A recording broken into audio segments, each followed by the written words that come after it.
माजी महापौर महेश कोठे यांच्या निधनानंतर झालेल्या महानगरपालिकेच्या निवडणुकीत शहर मध्य आमदार देवेंद्र कोठे आणि शिवसेना नेते अमोल शिंदे यांच्यात खुन्नस पाहायला मिळाली।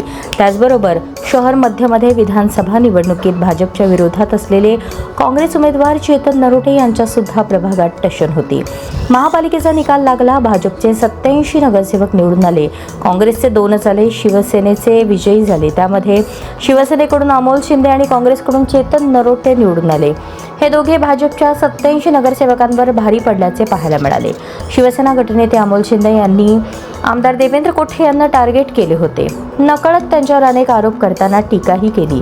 दरम्यान सोलापुरातील एका विवाहप्रसंगी आमदार देवेंद्र कोठे आणि गटनेते अमोल शिंदे एकत्र दिसून आले। या दोघांनी हातात हात घालून नवदाम्पत्यांसह फोटो काढला। तो फोटो सध्या सोशल मीडियावर प्रचंड व्हायरल झाला आहे।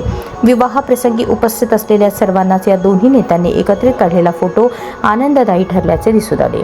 2017च्या निवडणुकीत एकाच प्रभागातून निवडून आलेले हे दोन्ही मित्र नंतर एकमेकांचे राजकीय शत्रू बनल्याचे दिसून आले होते।